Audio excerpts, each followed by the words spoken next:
Coming in hot. Let's talk about key signatures and get real good at it. And being comfortable identifying them when you see one, what they mean.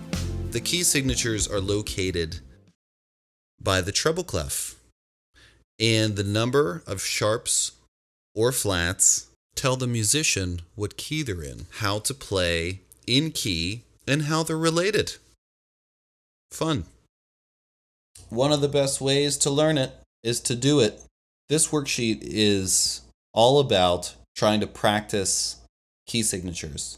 That's really the name of the game. Just like we need to practice techniques, or we need to spend time thinking about composition or how we're going to put everything together.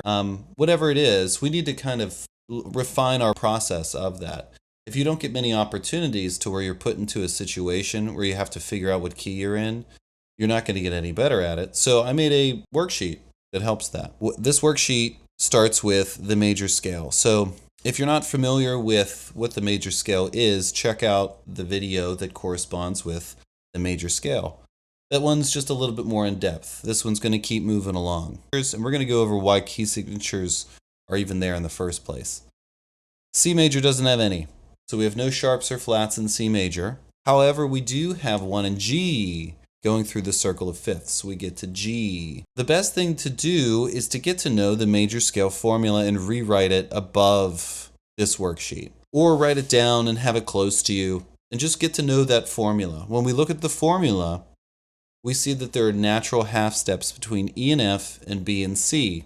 That half step, where it is in the placement of the major scale, is always the same. That means that there's always going to be a half step between the third scale degree and the fourth one, and the seventh scale degree in the octave of C, the eighth note that repeats at C. So that's where they always are, and we apply those to G major, and then we double check the notes to make sure they match the formula. So let's do that. So we go from G and we go to A. Is that a whole step or a half step? Whole step. From A to B, is that a whole step or a half step? Whole step. From B to C, is that a whole step or a half step? Half step. From C to D, is that a whole step or a half step? Whole step. D to E, is that a whole step or a half step? Whole step. E to F is a half step.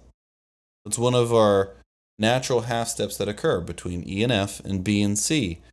But that doesn't match our formula. So we need to change one of these two notes to get it to match. Let's say we change the E to an E flat. If we did that, we would definitely have a major second or a whole step from E flat to F.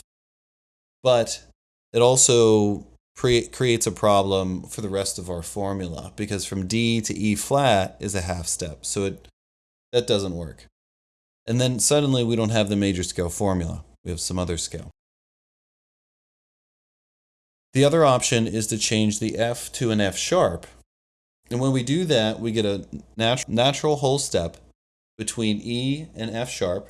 And it also corresponds with the last two notes, the F sharp to G, which is also supposed to be a half step. So now our formula and our scale match it, which is great. So we also need to apply these to the chords. Any note that we find that's in the G major scale, in the harmony that we created, the chords that we built in thirds also needs to be changed.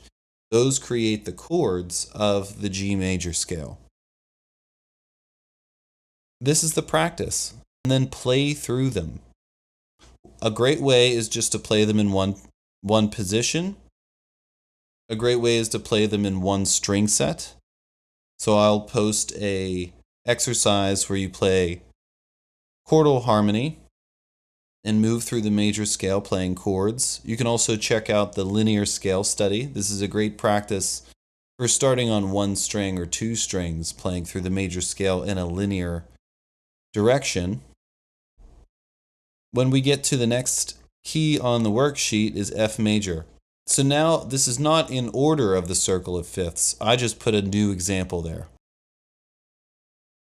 The flat keys are also sometimes looked over for string players because most of our music is in a sharp key, so we don't really get to the flat keys as well until you start playing on gigs, playing blues and playing with horns and stuff like that. You start seeing a lot more flat keys, so you really want to get to know them. This one's a little different. It's still the major scale, so we're going to put our formula above it or have it close by and work through the scale. From F to G, is that a whole step or a half step? Whole step. From G to A, is that a whole step or a half step? Whole step. From A to B, is that a whole step or a half step? Whole step. But we need a half step. So we can't lower the A, we can't raise the A. If we raise the A, then we'd have an augmented second from G to A sharp, which sounds the same as a minor third. So if we change the B to B flat, now we've satisfied the formula and we're good. So now we have our first flat, B flat. Then we keep going. From B flat to C is a whole step. From C to D, whole step. From D to E is a whole step. And from E to F, that's one of our natural half steps. And that's also a half step in our formula. Okay, then we go over and we write out the chords going by the scale and then adding a third above that and then adding another third above that. Then we find all the B's, we make them flat, and we get to know it. Then we start to play it on our instrument. You can play these, I mentioned, chord positions, or you can play these on one string set. You can also arpeggiate these as well. That's a really great practice to get to know them. Really beautiful sound too.